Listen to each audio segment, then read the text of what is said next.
Acompañarnos. Con la mayoría absoluta lograda por Alianza País en la Asamblea, la composición del próximo órgano legislativo, ¿cuál será el rol de Alianza País en función de lo aprobado, de lo hecho en estos últimos 10 años?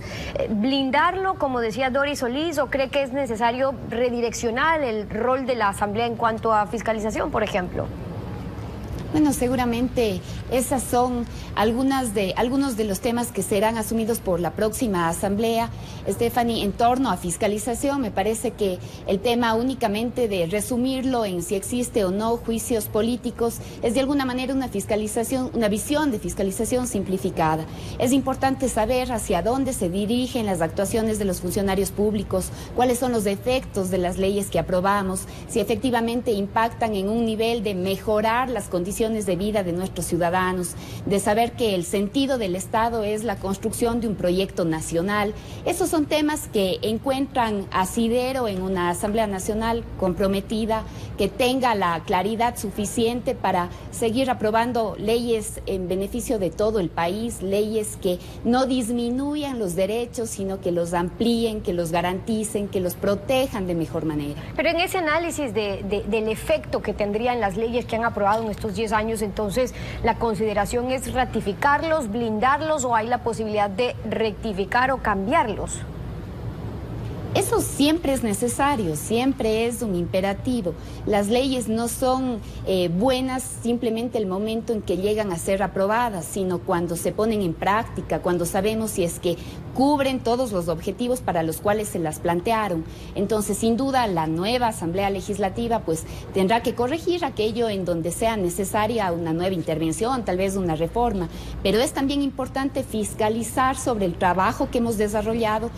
Nuestro candidato, nuestro próximo presidente, Lenín Moreno, sobre eso ha sido enfático. Lo que se ha hecho bien se puede hacer mejor, y eso sin duda también involucra el trabajo de los legisladores. Escuchemos a propósito de esto y del futuro de la Asamblea lo que dijo aquí Pavel Muñoz de Alianza País y ayer el candidato Guillermo Lasso. Me parece que el ejercicio de la gobernabilidad está dado por los pactos nacionales que se puedan impulsar. Me parece que lo que debemos impulsar y utilizar es el diálogo como la principal herramienta política que tenemos, y en ese sentido trabajar sobre las cosas que el Ecuador necesita.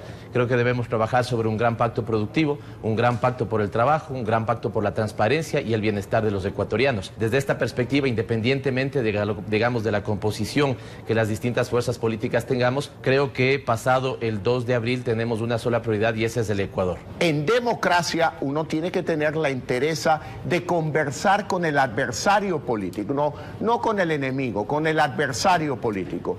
Y yo confío en que en Alianza País hay buenos ecuatorianos que comprenderán que el ciclo del correísmo ha terminado, que necesitamos pensar en el futuro del Ecuador y no en el pasado.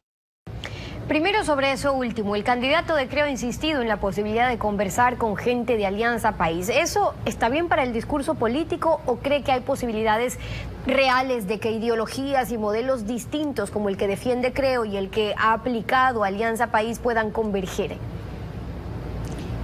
Pero sería imposible llegar a ponernos de acuerdo en un esquema de modelo privatizador, en un esquema de modelo en donde el Estado resigna sus atribuciones, su rectoría, para regalarle o para servirse y ofrecerse en bandeja de plata a la empresa privada que va a estar desregulada en caso de que llegue el señor Guillermo Lasso. Es imposible llegar a acuerdos cuando se trata de la disminución de derechos a través de las propuestas tan simplificadas que se presentan en este plan de gobierno del señor Guillermo Lasso. Es imposible ayudarles a desmontar, como llaman ellos, una propuesta que le ha traído a la gente mejores condiciones de desarrollo, que le ha traído a la gente la garantía de sus propios derechos. Entonces, en función de encontrar acuerdos, Stephanie, seguramente lo que se trata es de encontrar puntos de interés nacional con seguridad. Si es que sobre esa agenda los legisladores siempre han discutido, pero en eso más bien ha sido muy extraña la posición de una oposición, digamos así, que lo que ha hecho es desde la Asamblea Nacional jamás apoyar ninguna de las alternativas que han sido propuestas desde el oficialismo. Entonces, más bien desde ese sector creo que en función de lo que buscan como país es en donde no podríamos llegar a acuerdos, ¿no? Claro, es que ya estarían las diferencias. Puede haber puntos en común sobre lo que se quiere del país, pero la diferencia está en el cómo y los modelos que cada uno sostiene. Entonces, no se puede dar ese gran pacto en el Ecuador del que hablaba Pavel Muñoz, que independientemente de la composición de la Asamblea, las fuerzas políticas después del 2 de abril puedan compartir prioridades. Bueno, las prioridades tienen que ser las del país entero, Stephanie. Y no es una prioridad del país entero, por ejemplo, devolverle la autonomía al Banco Central si es que tenemos clara la historia del país. Eso le permitía al Banco Central del pasado funcionar y actuar en una manera que no estaba pues vinculada de ninguna manera con el sentido, con los intereses nacionales. No podríamos llegar a pactos cuando se habla de un voucher educativo, cuando se habla de la entrega de sectores estratégicos, sin ningún tipo de claridad con lo que significan los sectores estratégicos para la economía del país y para este proyecto nacional. Cuando pretendemos darle a la empresa privada, delegarle tareas que son de exclusiva responsabilidad de la Policía Nacional o entregar la administración de nuestros parques nacionales a la empresa privada. La disminución del Estado le permitió a la banca en su momento, en la década de los 90, tener el control económico que le llevó al país a un capítulo de inmenso sufrimiento que no se cierra hasta este momento.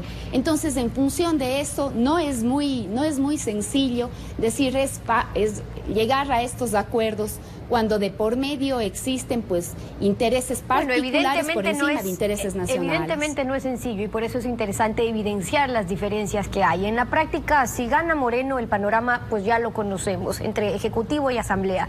Si gana Lasso y Alianza País bloquea iniciativas con las que no están de acuerdo, usted acaba de señalar algunas de ellas, o por ejemplo, eliminar impuestos, reformar la ley de educación, la ley de comunicación, que es parte de lo que hizo Alianza País. ¿Qué escenario se podría esperar entonces para la gobernabilidad del país, o será ese el motivo para convocar antes a una asamblea constituyente?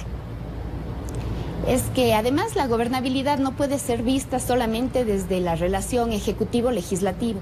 La gobernabilidad se construye todos los días con quien fue el que decidió quién es su presidente, quiénes son sus representantes, y es el pueblo ecuatoriano. El pueblo ecuatoriano no va a admitir privatizaciones, no va a permitir restricción, retrocesos de derechos, no va a permitir que se eche abajo todo lo que durante una década y con los antecedentes de las luchas sociales se ha podido construir en este periodo de gobierno. Entonces, la gobernabilidad también tiene que verse con qué es lo que va a suceder en las calles, cuando se vea, por ejemplo, la imposibilidad de que el sistema público de salud, dadas estas intervenciones o esta entrega a la empresa privada de un sistema tan delicado, tan sensible como es el sistema de salud, cómo empiezan a sufrir de esos coletazos nuestros ecuatorianos, nuestro pueblo, la parte más débil que requiere de protección del Estado.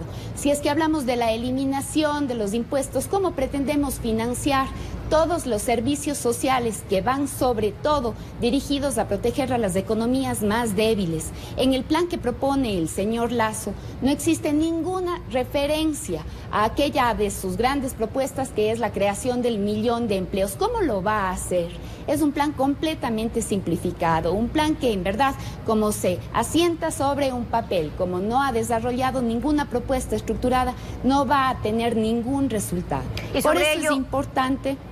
Sí, para terminar. Por eso es importante tener claridad. Lo que se juega el próximo día 2 de abril es continuar con un proceso que le ha recuperado al país y que le ha dado al pueblo ecuatoriano una esperanza del futuro, por saber que tiene en este país todas las posibilidades de saber satisfechos sus derechos. Es la opinión y la posición de Alianza País con su primera vicepresidenta de la Asamblea Nacional, Rosana Alvarado, hoy en Contacto Directo. Gracias por haber estado con nosotros.